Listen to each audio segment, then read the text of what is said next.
یہ جو بے حیائی کا طوفان ہماری سوسائٹی میں پھیل گیا ہے، ٹک ٹاک پہ لڑکیاں بے غیرت بن چکی ہیں، کوئی باپ پوچھنے والا نہیں، کوئی بھائی پوچھنے والا نہیں۔ پہلے شادی بیاہ میں ناچ گانے ہوتے تھے، بھنگی چمار قسم کے لوگ، ان کی عورتیں ناچتی تھیں، لوگ برا سمجھتے تھے کہ یہ بھنگیوں کا خاندان ہے، ان کی عورتیں مردوں کے سامنے ناچتی ہیں، میراثی ہیں، ڈھولکی ہیں، خاندانی لوگ نہیں ہیں۔ لیکن اب یوٹیوب کی دنیا جب سے عام ہوئی ہے، سارے ڈھولکی ایکسپوز ہو رہے ہیں، بتا رہے ہیں کہ ہمارا خاندان یہ ہے، ہماری خاندانی روایات یہ ہیں۔ جو کام اداکاراؤں کا ہوا کرتا تھا وہ گھر گھر میں، کزنیں ناچ رہی ہیں اپنے کزن کے سامنے، بہنیں ناچ رہی ہیں بھائیوں کے سامنے۔ ایک چیز پھیلتی جا رہی ہے، روک ٹوک نہیں ہے، روک تھام نہیں ہے۔ جس نے پیدا کیا اس کو ایسا ڈکشنری سے نکالا ہے، ایسا اس کو پسے پش ڈالا ہے، جس کا چینل نہ چل رہا ہو نا، اپنے گھر کی عورتوں کو بے پردہ کر کے ان کو لے آئے گا۔ ایک بہت بڑی بھول انسان سے ہوتی ہے۔ طریقہ غلط ہے اپنی بیویوں کو یوٹیوب پہ لے کر آنا، اپنی جوان بیٹیوں کو یوٹیوب پہ لے کر آنا، یہ پیسہ کمانے کا صحیح طریقہ نہیں ہے بھائی، اس کو غیر اخلاقی حرکت ہے، اس کو۔ کیا آپ صلی اللہ علیہ وسلم کی ایسی کوئی حدیث ہے کہ میری امت کی عورتوں نے اونٹ کے کوہان کی طرح جوڑے باندھے ہوئے ہوں گے؟ تو کیا عورت کے لیے جوڑا باندھنا جائز ہے؟ اگر گھر میں غیر محرم نہ ہو تو کیا اس صورت میں باندھ سکتی ہے؟ نیز اس حالت میں نماز ہو جاتی ہے یا نہیں؟ امت اللہ صاحبہ انڈیا سے۔ رسول اللہ صلی اللہ علیہ وسلم نے فرمایا کہ قرب قیامت میں ایسی عورتیں پیدا ہوں گی، کاسیات عاریات، لباس پہننے کے باوجود برہنہ ہوں گی، اور فرمایا رؤوسہن کاسنمۃ البخت، ان کے سر ایسے ہوں گے جیسے اونٹ کے کوہان، جیسے اونٹ کا کوہان اٹھا ہوا ہوتا ہے نا، تو ایسے سر ان کے اٹھے ہوئے ہوں گے۔ اس سے صاف پتہ چلتا ہے کہ عورت کے لیے سر کے بال اوپر کی طرف اٹھا کے رکھنا یہ ناجائز اور حرام ہے۔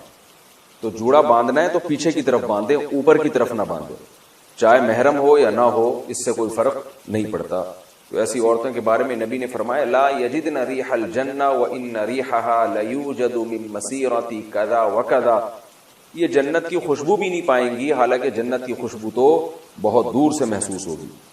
اور ایسی حالت میں عورت کے لیے نماز بھی جائز نہیں ہے، مکروہ تحریمی ہے، کیونکہ نماز کے اندر گناہ کا ارتکاب کیا جا رہا ہے۔ جب بھی گناہ کے ساتھ نماز پڑھی جاتی ہے تو اس کا اعادہ لازم ہوتا ہے۔ جوڑا بنا کر نماز، اتر پردیش یو پی، یہاں سے خاتون نے پوچھا ہے، اتر پردیش ہمارا بھی وطن جو ہے نا یو پی ہے، سہارنپور۔ جب بھی کوئی صاحب اتر پردیش سے رابطہ کرتے ہیں نا تو ایک دم ہمیں اپنے ابا دادا یاد آ جاتے ہیں۔ کیا بال کو جوڑا بنا کر نماز ہو جاتی ہے؟ بال کو کا جوڑا بنا کر اگر سر پہ یعنی اوپر کی جانب جوڑا بنایا ہے تو پھر نماز مکروہ ہے، کیونکہ حدیث میں ایسی عورت پر لعنت وارد ہوئی ہے۔ پیچھے کی جانب اگر جوڑا بناتی خاتون تو ٹھیک ہے۔ آئی لائنز لگانا، یو پی سے کسی نے پوچھا ہے خواتین کے لیے آنکھوں پر آئی لائنز لگانا کیسا ہے؟ میں نے سنا کہ یہودی لگایا کرتے تھے۔ آئی لائنر یہ کیا ہوتا ہے بھائی؟ آئی لائنر یہ کیا ہوتا ہے؟ کاجل کی طرح؟ بہرحال جی یہ کہہ رہے ہیں کاجل کی طرح کی کوئی چیز ہے آئی لائنر، تو لگانا جائز ہے، یہودی تو لگایا کرتے تھے، لگاتے بھی ہوں، تو یہ تو ایک زینت کی چیز ہے نا، اس کا یہودیوں سے کوئی مذہبی رسم تھوڑی ہے۔ باقی اس میں یہ دیکھ لینا چاہیے کہ کوئی ایسی چیز لگانا کہ اس کی تہ جم جائے اور وضو کا پانی اس میں نہ جائے تو ناجائز ہوگا، جیسے نیل پالش میں۔ اور اگر صرف زینت برائے زینت ہی ہے، یا مینسز کے دنوں میں خواتین لگا رہی ہیں کہ وضو کا کوئی مسئلہ ہی نہیں ہے اس وقت، تو پھر بلا کراہت جائز ہے۔ خلاصہ یہ کہ یہودیوں کی وجہ سے یہ ناجائز نہیں ہے۔ پانی پہنچے نہیں پہنچے وہ آپ خود تحقیق کر لیں کہ اس میں پانی پہنچتا ہے کہ نہیں پہنچتا، اور پانی پہنچتا ہے یا نہیں پہنچتا اس کا ایک سادہ پروسیس ہے کہ آپ کاغذ پہ کسی بھی ایسی چیز کو لگائیں جو آپ نے جسم پہ لگانی ہے نا، کاغذ پہ لگائیں، جب وہ خشک ہو جائے تو پانی ٹپکائیں، تو پانی کا قطرہ اگر جذب ہو جاتا ہے اندر تو اس کا مطلب پانی پہنچ رہا ہے، جذب نہیں ہوتا تو اٹ مینس پانی نہیں پہنچ رہا۔ واٹر پروف کاجل یا آئی لائنز میں وضو کا حکم۔ کاجل میں آئی لائنر میں واٹر پروف لکھا ہوا ہوتا ہے، ایسا نہیں ہے کہ اس میں کوئی پلاسٹک لگتی ہے، پلاسٹک دکھتی ہے، لیکن اس پر یہ لکھا ہوتا ہے، تو کیا اسے لگا کر وضو اور نماز ہو جاتی ہے یا نہیں؟ اگر واٹر پروف ہے تو صاف مطلب ہے کہ اس کے اندر پانی نہیں جائے گا، اور جب پانی نہیں جائے گا اس کے اندر تو پھر وضو نہیں ہوگا، نماز بھی نہیں ہوگی۔ شوہر کی خواہش پر آئی بروز بنانا، اگر شوہر کی خواہش ہو تو کیا بیوی کے لیے آئی برو بنانا جائز ہوگا؟ مسز خان کراچی سے، نہیں جی جائز نہیں ہے۔ نبی صلی اللہ علیہ وسلم نے لعنت فرمائی ہے ان عورتوں پر جو اپنی جو آئی بروز ہیں بھویں ہیں ان کے بال نوچتی ہیں، چونکہ یہ تغییر خلق اللہ ہے، اللہ کی تخلیق کو بگاڑنا ہے، تو حرام باتوں میں شوہر کی اطاعت جائز نہیں ہے۔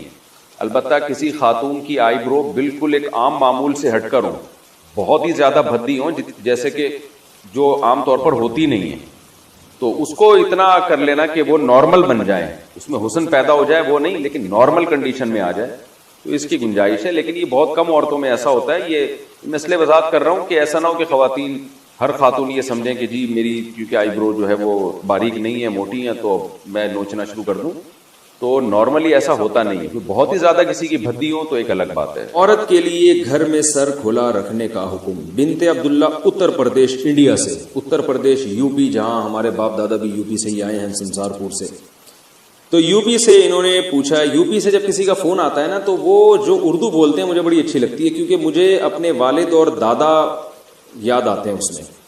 دادی، وہ ہماری دادی اور والد جو اردو بولتے تھے نا وہ بالکل وہی اردو تھی جو اب یو پی سے کسی کا فون آتا ہے تو وہ جو اردو بول رہا ہوتا ہے، مجھے بڑا اچھا لگتا ہے ان کا اردو بولنا، کیونکہ مجھے اپنے والد صاحب اور والدہ اور اپنی دادی جو ہمارے پرانے بزرگ دنیا سے جا چکے ہیں، اللہ تعالیٰ ان سب کی مغفرت فرمائے، ان سے جو ہم نے اردو سنی تھی وہ ایکسنٹ اور وہ لب و لہجہ ہمیں یو پی سے مل رہا ہوتا ہے، بڑا اچھا سا محسوس ہوتا ہے۔ کئی دفعہ جو یو پی سے کسی کی کال آئے تو میں ان کو کہتا بھی ہوں کہ آپ تھوڑی سی بات کریں، مجھے بڑا مزہ آ رہا ہے، مجھے ایسا لگ رہا ہے جیسے میرے والد صاحب کی یاد تازہ ہو رہی ہے، والدہ کی، اور جو ہماری دادی وغیرہ جو اردو بولا کرتی تھی۔ ہماری تو اردو ظاہر ہے وقت کے لحاظ سے چینج ہو گئی، لیکن وہ جو یو پی کی اردو تھی نا وہ آج بھی یو پی والے وہی اردو بول رہے ہیں، ان کی اردو میرا خیال ہے چینج نہیں ہوئی ہے۔ تو انہوں نے کہا ہے کہ عورت کے لیے گھر میں سر کھلا رکھنے کا حکم۔ کیا گرمی کی وجہ سے لڑکی گھر میں والد اور بھائی کے سامنے صرف گلے میں دوپٹہ ڈال سکتی ہے؟ اگر سر نہ ڈھانپے تو کوئی حرج تو نہیں ہے؟ جائز ہے، سر چھپانا والد اور بھائی کے سامنے لازم نہیں ہے، لیکن بہرحال حیا عورت کی زینت ہے، اگر سر پہ چادر ڈال لیں تو اچھا ہی ہے، یہ برا نہیں ہے۔ بعض گھروں میں تو اس کا بڑا خیال کیا جاتا ہے، تو شریعت نے گنجائش ضرور دی ہے کہ عورت سر کے بال کھول سکتی ہے، لیکن اپریشیٹ نہیں کیا، تو اگر چادر سر پہ رکھیں تو زیادہ اچھی بات ہے، لیکن کوئی فرض نہیں ہے۔ اذان کے دوران سر پر دوپٹہ لینا، کیا اذان کے وقت سر پر دوپٹہ نہ لینا گناہ کا باعث ہے؟ نیز اگر کوئی ضروری بات ہو رہی ہو یا قرآن کی کلاس ہو رہی ہو تو کیا اذان کے وقت اسے جاری رکھنے میں کوئی حرج تو نہیں؟ بنت اجمل بہاول نگر سے۔ دیکھیں، دوپٹہ لینا کوئی حدیث میں تو حکم نہیں ہے اذان پہ دوپٹہ لینے کا، البتہ اتنی بات ہے کہ شریعت نے یہ بات ثابت ہے کہ شاعر اسلام کا احترام لازم۔ وَمَن يُعَظِّمْ شَعَائِرَ اللَّهِ فَإِنَّهَا مِن تَقْوَى الْقُلُوبِ، قرآن کہہ رہا ہے کہ جو بھی شاعر اللہ کی تعظیم کرتا ہے، احترام کرتا ہے، تو یہ دل کے تقوی کی علامت ہے۔ اب احترام کا کوئی خاص طریقہ قرآن نے نہیں بتایا، یہ عرف پر چھوڑا گیا، تو اذان کے شاعر اسلام میں سے اس کا احترام کرنا چاہیے۔ تو ظاہر خواتین کے لیے احترام کا یہی طریقہ ہے کہ سر پہ چادر لیں، وہ تھوڑا سمٹ جائیں، تھوڑا ایک یعنی وقار ظاہر کریں، تو اس لیے خواتین کو اذان کے وقت دوپٹہ لازمی لینا چاہیے۔ رہا یہ مسئلہ کہ دوپٹہ نہیں لیں گی تو گناہ گار ہوں گے، تو گناہ تو نہیں ہے، لیکن یہ عمل بہرحال قابل ملامت ہے کہ تھوڑا سا انسان کو اللہ کے نام کا خیال کرنا چاہیے، خاص طور پہ جب عرف بھی ہو کہ اذان کا اسی طرح سے احترام کیا جاتا ہو۔ اور رہا یہ مسئلہ کہ اس وقت باتیں کرنا یا قرآن کی کلاس، تو بہتر تو یہی ہے، اور بہت تاکید ہے اذان کے احترام کی، تو اذان جب ہو رہی ہو تو آپ اپنی کلاس کو تھوڑی دیر کے لیے روک لیں، حتیٰ کہ فقہا کہتے ہیں بہتر یہ کہ تلاوت بھی نہ کی جائے اس وقت، باتیں بھی نہ کی جائیں، اذان کو سنا جائے۔ البتہ اس سے وہ اذان مراد ہے جو آپ کے محلے کی مسجد کی ہو، کیونکہ اذانیں بھی 4-4 5-5 آوازیں آ رہی ہوتی ہیں، تو بس وہ جو آپ کے محلے کی مسجد کی اذان ہے آپ اس کا احترام کر لیں تو کافی ہے۔ باقی اذانیں ہو رہی ہیں پھر وہ ہونے دیں، تو فرض واجب تو نہیں ہے یہ عمل، لیکن یہ اذان کے احترام کا بہرحال تقاضا ہے۔ ہاں کوئی بہت ہی اہم مجلس ہو جس کو بعد میں کرنا ممکن نہ ہو تو وہ ایک الگ بات ہے، اس میں پھر اذان کے وقت بھی اس کو جاری کیا جا سکتا ہے۔ نقاب عورت کے لیے پورا جسم ہے، چہرے کے نقاب نہ کرنے کے بارے میں کیا حکم ہے؟ دیکھیے، اسلام میں پردے کے مختلف درجات ہیں، اسلام میں پردے کے مختلف درجات ہیں۔ ایک درجہ تو یہ ہے کہ عورت اپنے آپ کو اتنا چھپا دے کہ اس کی چادر پہ بھی مرد کی نظر نہ پڑے کبھی بھی، تو یہ سب سے اعلیٰ درجہ ہے۔ بعض صحابیات ایسی ہوتی تھیں وہ ان کو کبھی کسی مرد نے دیکھا ہی نہیں، ان کو مخدرات کہا جاتا تھا، لیکن ظاہر ہے یہ وہی خواتین ہو سکتی ہیں جن کا پھر مردوں سے کوئی لین دین نہ ہو, یا معاشرے میں کوئی, حضرت عائشہ رضی اللہ تعالی عنہا تھی, انہیں چونکہ مسائل بتانے ہوتے تھے تو وہ آواز کا پردہ نہیں کرتی تھی, وہ بتاتی تھی مسائل پردے کے پیچھے سے. لیکن کچھ صحابیات ایسی تھیں جو اپنی آواز بھی مردوں سے چھپاتی تھی. تو اعلیٰ درجہ ہے, کوئی عمل کرنا چاہے اور اس میں کوئی نقصان بھی نہ ہو تو سب سے اعلیٰ درجہ ہے, لیکن لازم نہیں ہے. دوسرا درجہ یہ ہے کہ عورت اپنا چہرہ کھولے اور اپنے ہاتھ اور اپنے پاؤں کھول لے, باقی پورا جسم غیر محرم مرد سے, یہ سب غیر محرمی کی باتیں ہو رہی ہیں, محرم مراد نہیں ہے, محرم سے پردہ نہیں ہوتا. تو غیر محرم مرد سے چہرہ, ہاتھ اور پاؤں کے علاوہ پورا جسم کیا کر لے, چھپا دے. یہ والا پردہ چاروں ائمہ کے نزدیک, بولو بھائی, فرض ہے. یعنی کم از کم اتنا درجہ, اس میں کسی کا کوئی اختلاف, بولو بھائی, نہیں, کوئی اختلاف نہیں ہے. اسی عورت اپنے سر کے بال نامحرم کے سامنے نہیں کھول سکتی, ٹھیک ہے نا, اپنی پنڈلیاں, اپنی کلائیاں نہیں کھول سکتی. چہرہ اور ہاتھ, اس کے بارے میں کیا ہے, بولو بھائی, اختلاف ہے. باقی چہرہ اور ہاتھ کے بارے میں راجح قول کیا ہے؟ تو دیکھیں, راجح قول یہ ہے کہ چہرے کا پردہ جوان عورت پر ضروری ہے, مگر وہ چہرہ سطر میں داخل نہیں ہے.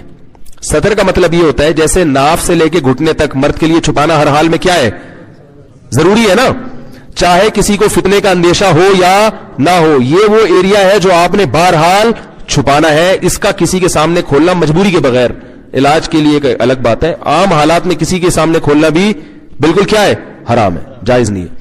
تب یہ جو ریسلنگ آتی ہے اس کو کیوں غلط کہتے ہیں بھائی, یہ نیکریں پہن کے. ایک لڑکے ہمارے شاگرد فٹ بال کھیلتے تھے, کہتے یار اس میں کیا ہے, میں نے کہا فٹ بال کھیلو لیکن کپڑے کیا ہونے چاہیے, گھٹنے آپ کے ڈھکے ہوئے ہونے چاہیے. تو یہ مرد کے لیے سطر ہے. تو عورت کے لیے چہرہ, ہاتھ اور پاؤں کے علاوہ کا جو ایریا ہے نامحرم کے لیے وہ کیا ہے, سطر ہے. اس میں فتنے کا اندیشہ ہو یا نہ ہو, جوان عورت نے بہرحال وہ, بولو بھائی, چھپانا ہے. بوڑھی عورتوں کو کچھ چھوٹ دی ہے شریعت نے, لیکن جوان عورت نے, اور 50 سال کی عورت بھی یاد رکھو جوان ہوتی ہے. بعض لوگ جوان کا مطلب لیتے ہیں کہ 19 سال کی ہو, جب تک بالکل اس کو اتنی چہرے پہ جھریاں نہ آ جائے کہ استری کرنے کی باقاعدہ ضرورت پڑ جائے, اتنی جب تک جھریاں نہیں آتی وہ کیا سمجھی جاتی ہے شریعت کی نظر میں, جوانی. اتنی زیادہ اس میں اٹریکشن ختم ہو جائے کہ کسی کو پیسے بھی دو نا تو وہ شادی کرنے کے لیے تیار ہو. جیسے ایک چٹکلا ہے, ٹائم ہے سنا دوں. وہ ایک آدمی کی شادی ہوئی, اس نے بغیر دیکھے شادی کی, اس کو بتایا گیا بھائی بڑی حسین دلہن ہوگی. جب اس نے دیکھا تو وہ تو بالکل ہی بہت ہی بیچاری بدصورت تھی. تو قاضی صاحب نے نکاح پڑھایا. تو اس نے قاضی صاحب سے پوچھا جی آپ کی نکاح پڑھانے کی فیس کتنی ہے؟ قاضی صاحب نے کہا جتنی اچھی تمہیں دلہن لگ رہی ہے نا اتنے پیسے دے دو. بھائی پہلی رات میں دلہن تو سبھی کو اچھی لگتی ہے نا, قاضی صاحب کا خیال تھا 1-2 کروڑ روپے تو ملیں گے لازم. جتنی اچھی تمہیں دلہن لگی ہے اس حساب سے کیا کرو, نکاح میں نے پڑھا ہے, اس دلہن کو حلال میں نے تمہارے لیے کیا ہے, تو مجھے ظاہر ہے تگڑی رقم ملنی چاہیے. جیسی تمہیں دلہن دلائی ہم نے, یعنی تمہارے لیے حلال کی ہے نکاح پڑھا کے, تو اس حساب سے کیا ہونا چاہیے, ہمارا کمیشن ہونا چاہیے. تو اس آدمی نے کیا کیا, 10 روپے پکڑا دیا. کیا کیا, قاضی صاحب کا منہ لٹک گیا, یار یہ کیا. تو اس نے کہا کہ بھائی قاضی صاحب آپ بھی ذرا گھونگٹ ہٹا کے دیکھ لیں. قاضی صاحب نے جب گھونگٹ اٹھا کے دیکھا 5 روپے واپس کر دیے. بولے 10 روپے بھی آپ کیا کر رہے ہو, زیادہ دے. تو اگر کوئی ایسا حساب کتاب ہے, اتنی بیچاری بوڑھی ہو گئی ہے, تو پھر تو پردوں کے معاملے میں شریعت نے اس کو آسانی دی ہے. لیکن جب تک جوان عورت ہے تو یہ چہرہ, ہاتھ اور پاؤں کے علاوہ باقی جو پورا جسم ہے وہ نامحرم کے سامنے کیا ہے, سطر ہے. اس میں یہ نہیں ہے کہ فتنے کا اندیشہ ہے یا نہیں, وہ بہرحال نامحرم سے ہر صورت میں چھپانا ہے. اور نماز بھی اس کے بغیر نہیں ہوگی. نماز میں اگر سر کے بال کھل جائیں, پنڈلیاں کھل جائیں تو نماز نہیں ہوتی. تو نماز میں بھی جیسے مرد اگر سطر کھلا ہوا ہو مرد کا نماز میں, قمیض کے بغیر آپ کی نماز ہو جائے گی, لیکن اگر سطر کا ایریا آپ کا کھلا ہوا ہے تو نماز آپ کی نہیں ہوگی. تو نماز سے خواتین سمجھیں, جتنا ایریا نماز میں چھپانا فرض ہے اتنا نامحرم کے سامنے چھپانا بھی فرض ہے, سطر ہونے کی وجہ سے. باقی چہرہ, ہاتھ اور پاؤں, اس کا سطر سے تعلق نہیں ہے, اس کا تعلق ہے حجاب سے. حجاب کہتے ہیں پردے کو, یعنی اس کو اس لیے نہیں چھپانے کا حکم کہ یہ سطر ہے. اگر اس لیے حکم ہوتا تو نماز چہرہ کھول کے عورت کی نہ ہوتی, سمجھ رہے. تو اب دو لوگ کیا کرتے ہیں, جن کو اس چیزوں کا علم نہیں ہوتا, دونوں چیزوں کو کیا کر دیتے ہیں,